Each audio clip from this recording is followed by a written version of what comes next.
Hangoa bai. Han bai.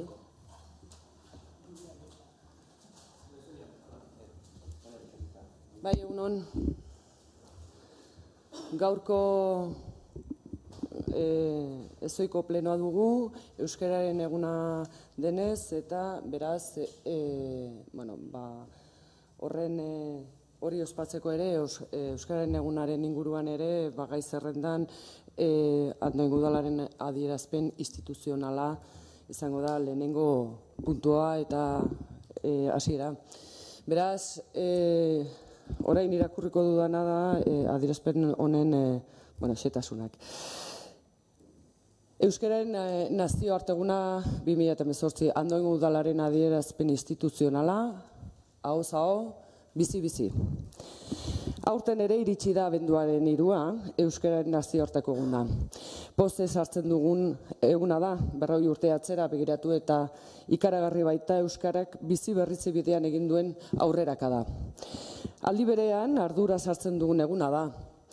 Badakigulako euskara bizi berritzeko bidea luzea dela oraindik eta malkartxoa eta ez erreza gainera. Orain arteko aleginei esker, duela 40 urte, gainberazi joan hizkuntza, hazkunde bidean jartzea lortu da. Hemendik aurrera ordea, gure eta ondorengo belaunaldien esku dago, azken 3 hamarkadetan etengabe hazten ari den euskara. Gero eta herritar gehiagorekin Espainietako hizkuntza izatea etorkizuneko urteetan. Etorkizunari ere ilusioz begiratzen diogu. Euskal gizarteak argiro ere kutsi baitu denon aleginak metatuz gai dela euskara pixkanaka bada ere indar berritzeko.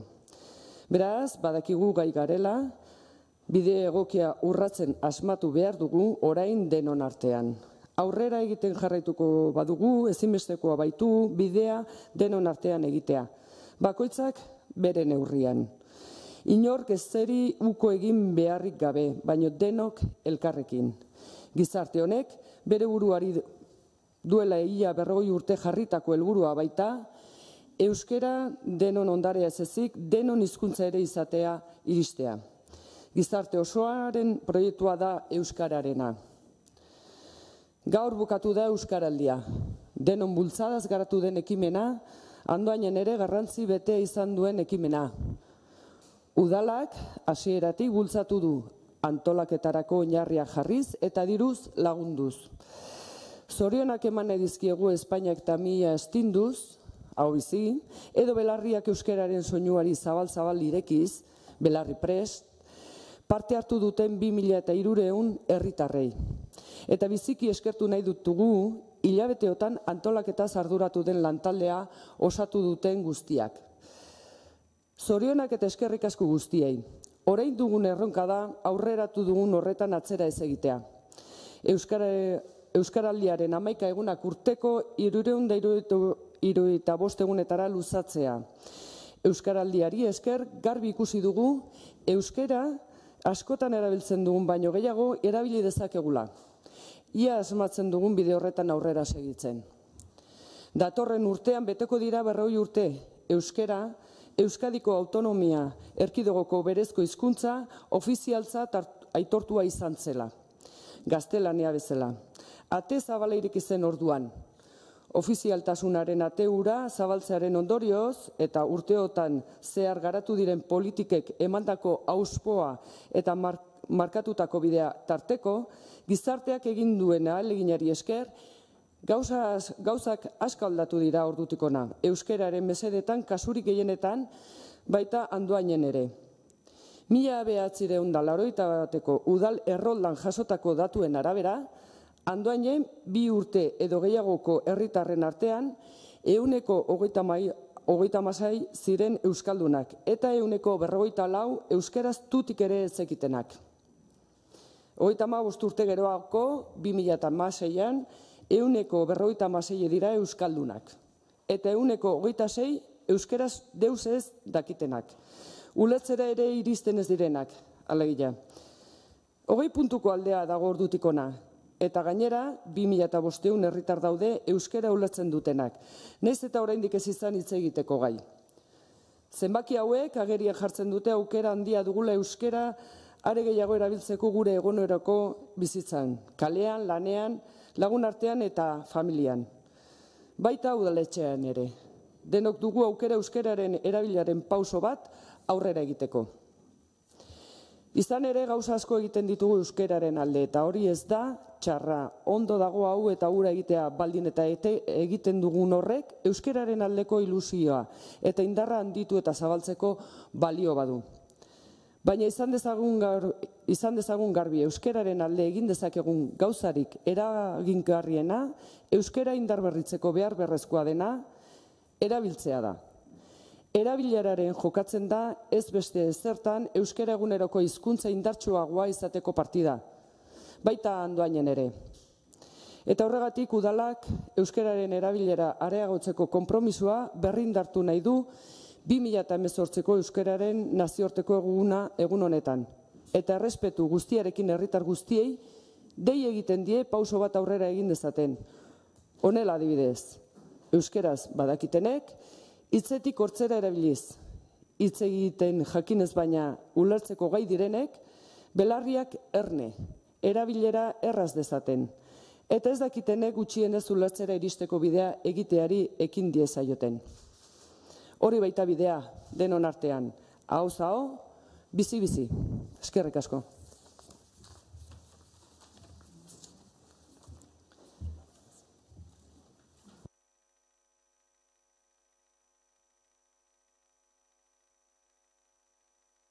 Beraz, hau da Andoaingo udalen adierazpen instituzionalen proposamena, bozkatzera pasako gera.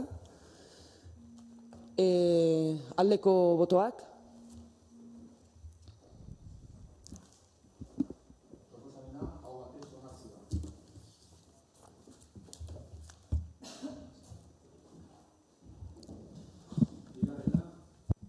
Seigarren plangintzaldiari 2018-2022 dagokion Andoaingo udalean euskararen erabilera normalizatzeko plana onartzeko proposamena. Bai, egunon. Azpimarratzen gatozen bezala, gaur euskararen nazioarteko eguna dugu, euskaraldiaren amaiera eguna ere bada, eta euskara maite dugunontzat egun berezia izaten da gaurkoa, euskararen erabilera eta ezagutza aldarrikatzeko eguna izaten da, aldarrikapen ugari egiteko eguna, oraintxe adierazpenean egin dugun bezala, baina aldarrietatik haratago gaur hemen dugun posizioa baliatuta eta udalbatza honek duen erabakitzeko ahalmena baliatuta, esan bezala Andoaingo udalean euskararen erabilera normalizatzeko plana ekartzen dugu eztabaidara eta bozkaketara. Neurri zehatzak proposatuz, Andoaingo udalean esan bezala euskararen normalizazioan aurrera egiteko. Seigarren plangintzaldia da dagokiguna, 2018-2022 urteen bitarten garatzeko asmoa daukaguna, 1980ean egin zuen Andoaingo udalak bere lehenengo plana, eta ukatzerik ez dago ordutik ona asko aurreratu dula, asko aldatu dela Andoaingo udalean panorama linguistikoa, eta espero dugu plan honek ere 5 urtetan zehar lortzea panorama linguistiko horren hobekuntza areagotzen joatea. 5 printzipio orokor ditu plan honek, jarraian esango ditudanak. Lehenengoa, herritarren hizkuntza eskubideak bermatzea.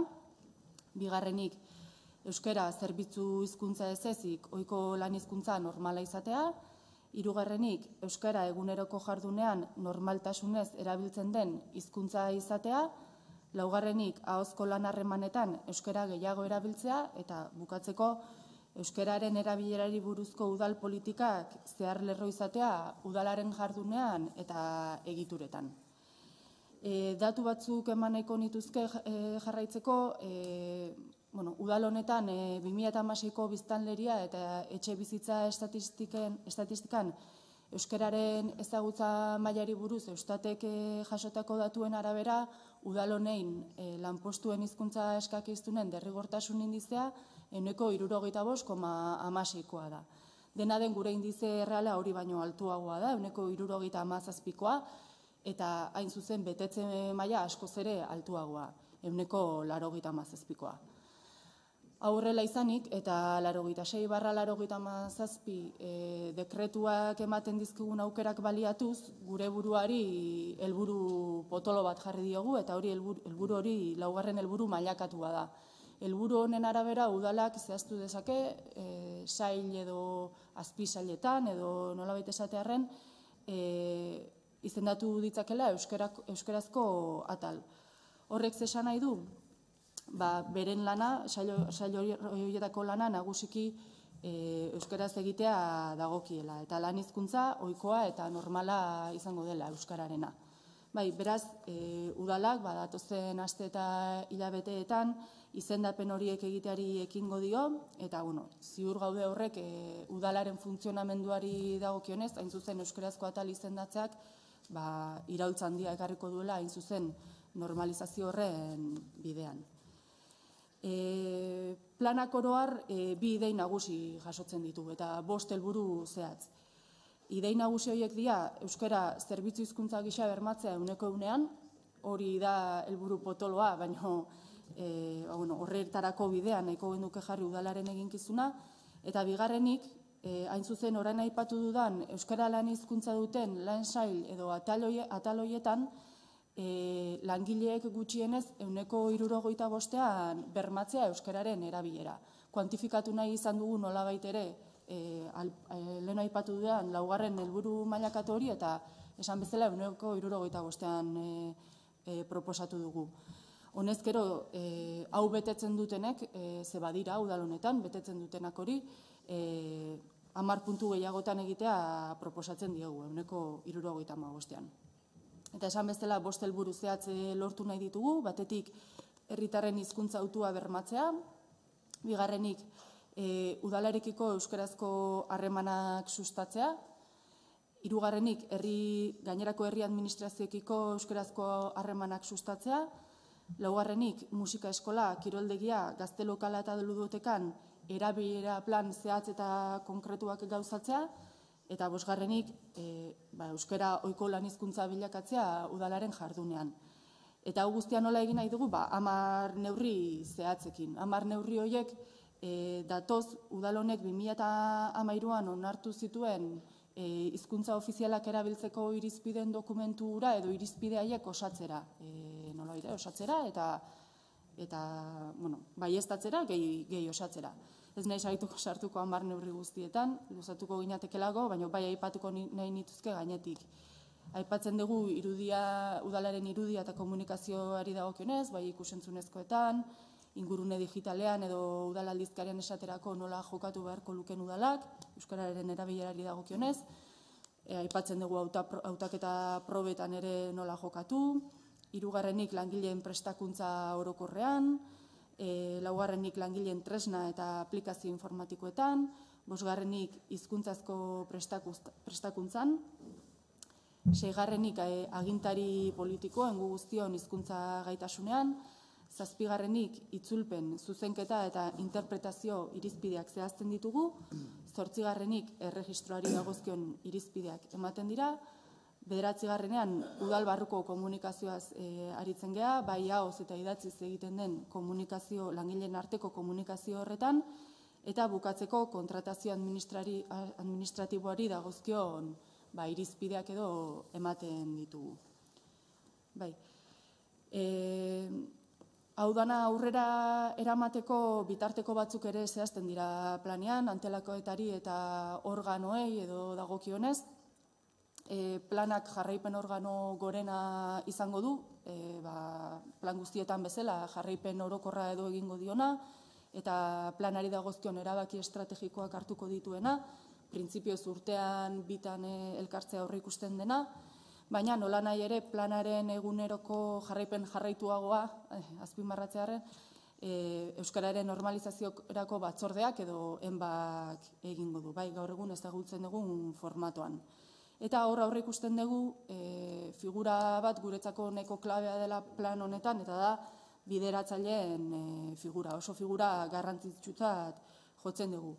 Bideratzaile hauek izango dira sailetako langile bat, hain zuzen euskara zerbitzuarekin zubilana egingo dutenak, plan honen nondik norakoak eta honen garapena garapen horretan lagunduko dutena, pistak emango dizkigutenak ere nondik nora jo euskararen normalizazio horretan aurrera jarraitzeko, eta sail horretako beharrak eta proposamenak ere transmitituko dituena, ez? Jarraituz, lantalde espezifikoak ere aurre ikusten ditugu, gai edo problematika, udal honetako problematika zehatzak konpondu ahal izateko, eta nola ez, horre ukiko dugu ere euskara zerbitzua edo euskara saila, plan honei eguneroko jarraipen horretan garante edo bermatzaile bezala. Eta bukatze aldera, bai esan planak noski egiteko onartzen ditugu, eta horretarako jarraipenerako tresna batzuk ere aurreikusi dira plan honetan, batetik barne auditoriak egitea, hain zuzen plan honen betetze mailaren jarraipena egin ahal izateko 5 urte hauetan. Bestalde, mikroplanak ere egitea aurreikusi dugu, erabilera planaren helburuak mikroplan hauen bitartez nolabait ere hedatuko dira, sail guztietan. Langileekin ere jarraipen pertsonalizatua egitea aurre ikusten dugu, eta plangintzaldi amaierarako helburu handi bat jarri dugu gure buruari, eta da bikain ziurtagiria lortzeko aukeretan egotea. Eta orain bai bukatzeko, plana noski onartuko balitz, edo plan definitiboa intentzioa dela gogunean zintzilikatzeko, beste plan guztiekin egiten den bezala, eta lehen gainetik pasa ditudan atal horien inguruko informazioa ere bertan konsultatu ahal izateko, eta bukatzeko plan honek denbora asko eman digu osatzen, ez da izan bote prontoan egindako lan bat, eta eskerrak eman nahiko nizkienek euskara saileko lankideei inbertitutako lan eta esfortzu guztiatik gaur hona ekartzen dugun dokumentu mardula hau lantzeko. Esan bezala ez da izan bote prontoan egindako lan bat, eta eskertzekoa da eduki duten implikazioa. Besterik ez.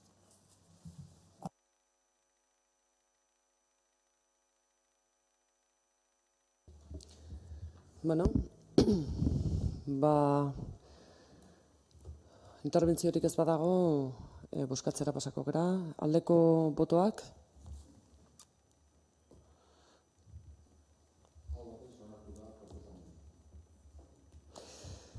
Honekin bukatu zaten baten dugu gaurko ezoiko bilkurari, eta badakizue esan bezala, hasieran esan dugun bezala, euskaraz, aho eta bizi-bizi alde neinean biltzat eta jarrera auki. Zoriona denoi eta ikusiko gara.